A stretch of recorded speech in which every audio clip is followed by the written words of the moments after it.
Welcome to Got Blood Outdoors with your host, Jeff Webb.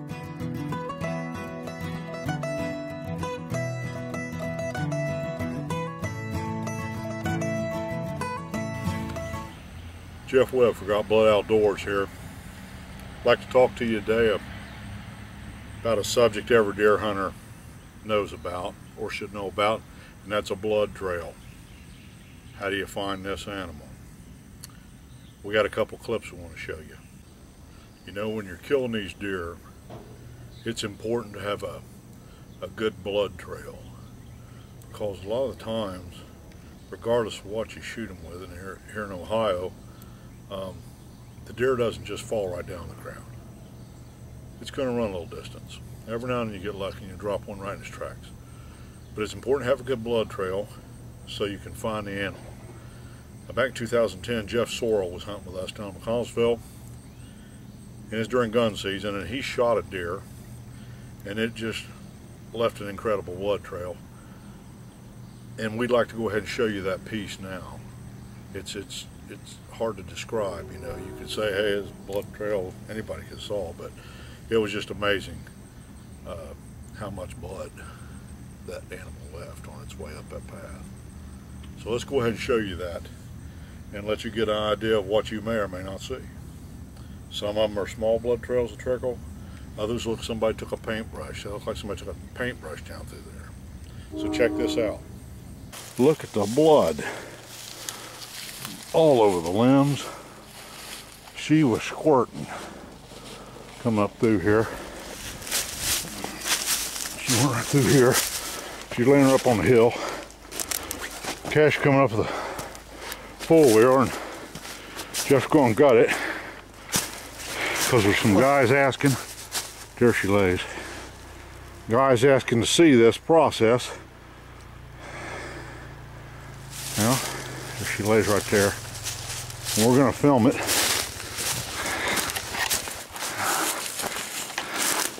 So, you can see how I do it. She's a big doe, isn't she? I knew she was a good one. I come around the side of that hill. Huh? She's a good sized one.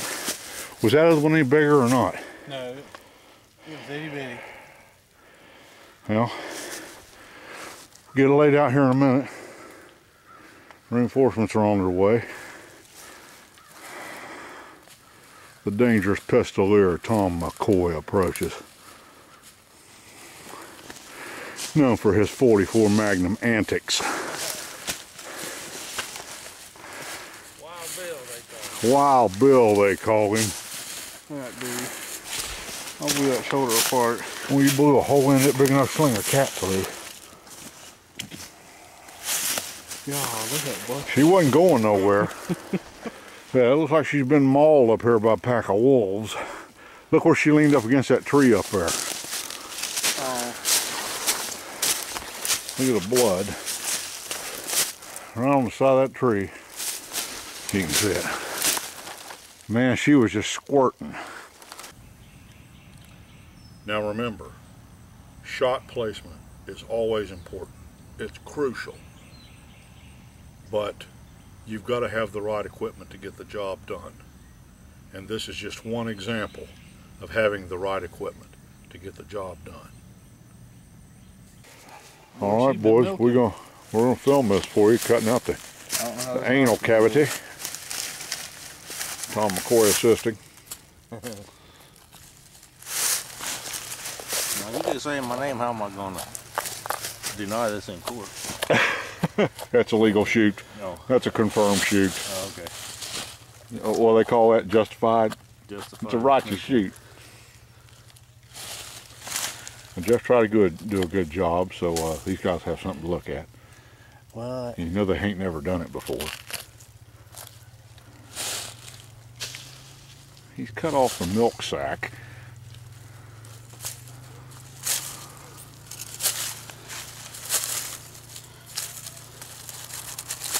You go down each cheek. huh? Is that how you do it, down each cheek? I normally split them right there.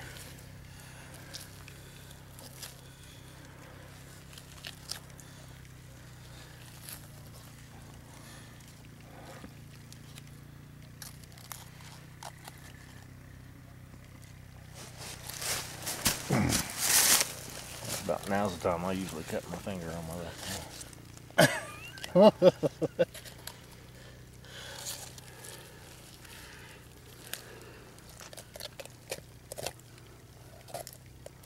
Don't cut the gut, man.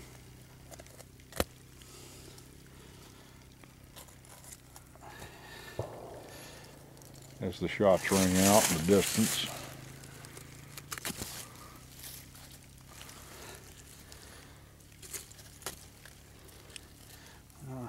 It's nice about to get in the trash.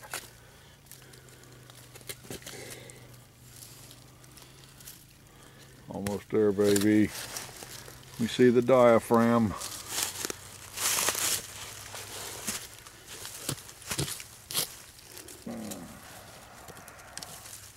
We have an open chest cavity.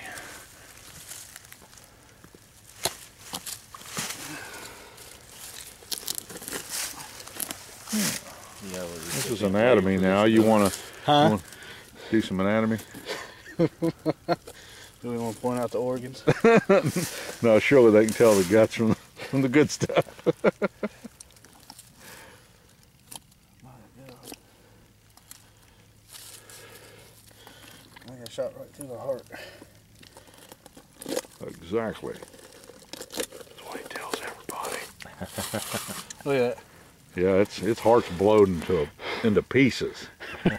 Man, how does an animal run that far with that big a hole through its heart?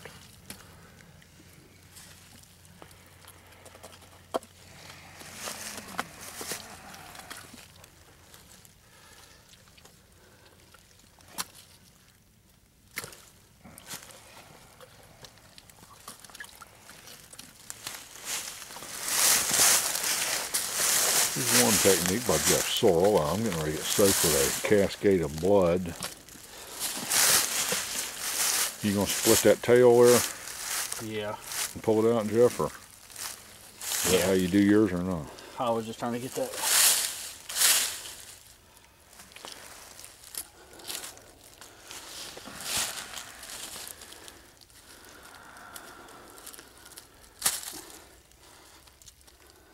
He's going to the right and left of each side of the cheek. Following the cheek. Around the anus.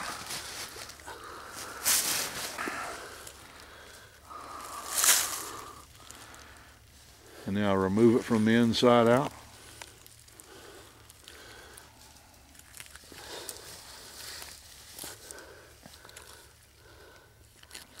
Got another one down there.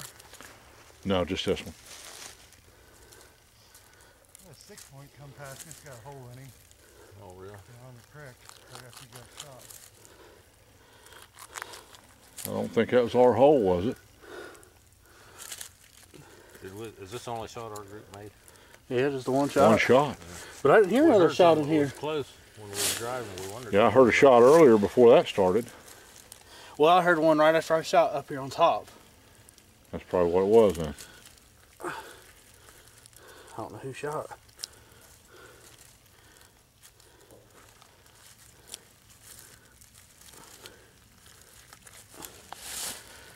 All right. Pull it out. Nah. Yeah, it looks like it's coming. Keep it working. Keep it working. You're close. You have liftoff. All right, and there it's coming gushing out of his butt now, so now the cascade.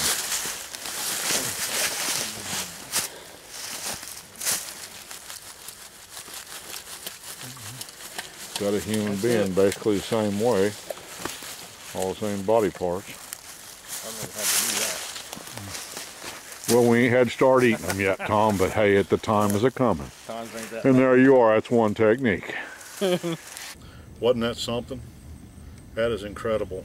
To think that an animal can sustain that much damage and still run 30 or 40 yards.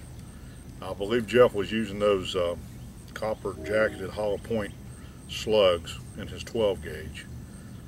And I'll tell you what, it impressed me because well, he just absolutely blew a hole through it big enough to put your hand through. So, you know, always make sure you got a good blood trail, make sure equipment's right, and If you got to spend that extra dollar to get that better round, go ahead and do it. You're going to save yourself a lot of trouble in the long run. And remember, we always want an ethical kill. You don't want the animal to suffer. It deserves a quick death. This is Jeff Whitt for Got Blood Outdoors. We'll catch you all in the field. Check your arrow. You got blood?